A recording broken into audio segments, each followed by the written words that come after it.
रोशनपुर नाम के गांव में चंदा और शांति नाम की जिठानी और देवरानी रहती थी। चंदा का पति बहुत पैसे वाला था।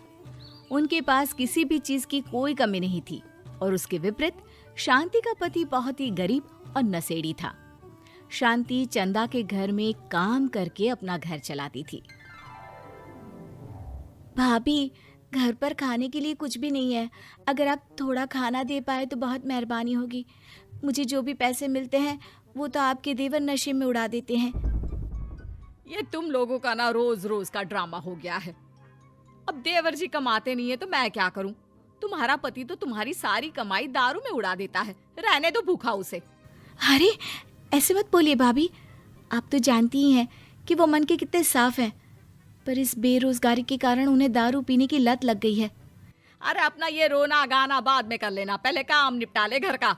मेरा और टाइम खराब ना कर। जा गेहूं पीस ले, फिर तुझे कपड़े भी धोने हैं। शांति रसोई घर में जाकर गेहूं पीसने लगती है।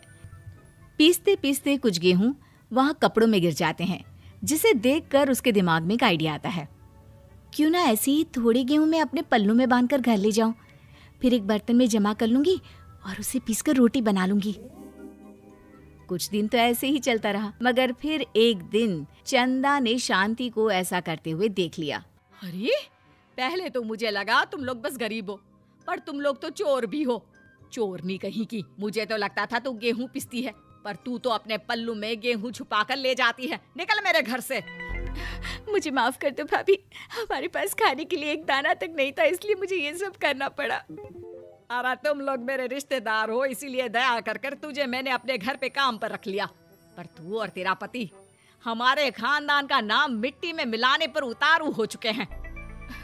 आपको मुझे जितनी गालियां देनी है दीजिए, मारना है तो मार भी लीजिए भाभी, पर मुझे काम से मत निकालिए। परिवार की बात है, वरना कोई और ऐसा काम करता ना तो धक्के मार कर कब से घर का बाहर निकाल दिया होता। रोते रोते शांति अपने घर चली जाती है, जहाँ उसका नशेड़ी पति कहता है, अरे कहाँ रह गई थी कामचोर? इतनी देर क्यों कर दी? आज पैसे लाई कि आज भी खाली हाथ वापस आ गई है? अपने हाथ दिखा। जरूर पैसे छुपा लिए ताकि मैं दारू ना पी पाऊं। नहीं जी, मैं आपसे क्यों छुपाऊंगी, और अभी आप दारू पीने की बात कर रहे हैं, उसी कारण तो आज हम लोगों की ये हालत हो गई है। किसी काम की नहीं है तू, बिना मार खाए समझेगी नहीं। रख, अभी तेरे होश ठिकाने लगाता हूँ। रामलाल शांति को बहुत मारता है। शांति का मन दुखी हो जाता है और वो गांव के तालाब के पास के एक पेड़ के नीचे बैठकर फूट फूट कर रोने लगती है। मैंने कभी किसी का बुरा नहीं किया, फिर भी भगवान मेरे साथ ऐसा क्यों कर रहा है? मैं तो रामलाल जी की फिक्र करती हूँ, फिर भी उन्होंने मुझे इतना मारा। तभी उसे एक आवाज सुनाई देती है, रोने की कोई जरूरत नहीं है बेटी, चिंता क्यों करती हो? ये आवाज कहाँ से आ रही है? शांति अपने आसपास देखती है, उसे कोई नहीं दिखता। वो ऊपर देखती है, जहाँ उसे एक छोटी सी परी दिखती है। आप कौन है? आप तो कोई परी लगती हैं। हाँ बेटी, मैं इसी पेड़ पर रहती हूँ। मैंने तुम्हारी सारी बात सुनी, अब तुम्हें फिक्र करने की कोई जरूरत नहीं। अपनी आंखें बंद करो। शांति आंखें बंद करती है और जादुई परी अपनी छड़ी घुमाती है। उसकी छड़ी घुमाते ही पेड़ के सारे पत्ते सुनहरे रंग के हो जाते हैं। परी उनमें से एक पत्ता तोड़ लेती है और फिर से अपनी छड़ी घुमाती है, जिसके कारण सारे पत्ते पहले की तरह साधारण से दिखने लगते हैं। आंखें खोलो बेटा। लो, इस पत्ते को ले जाकर अपने तकिए के नीचे रख देना। ये तो एक साधारण पत्ता है, इससे क्या होगा? ठीक है, अगर आप कहती हैं तो मैं इसे रख लेती हूँ।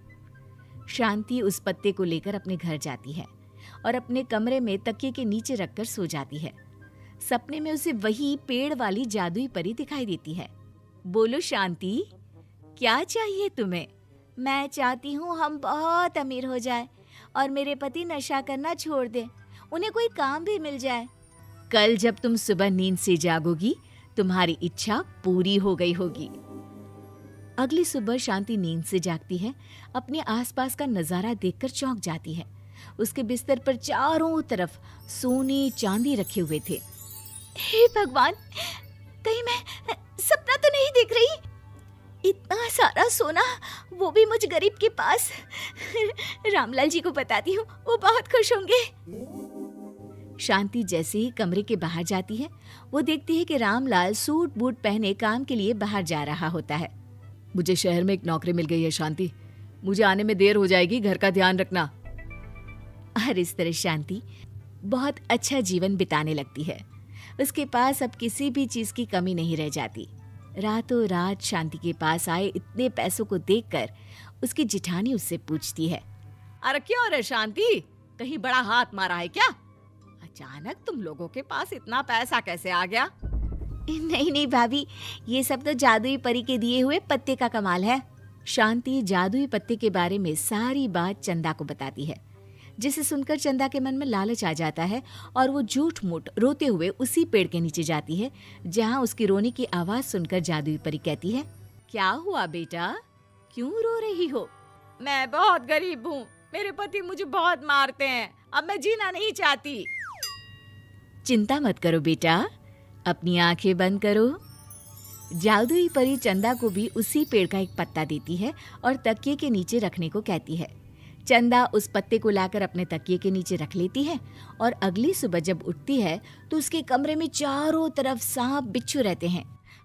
अरे बचाओ बचाओ, कोई मुझे बचाओ, ये कैसा पत्ता है जिसे लाने के बाद उस गरीब शांति के पास तो इतना सारा सोना आ गया, और मेरे चारों तरफ ये सांप बिच्छू, अरे कोई बचाओ।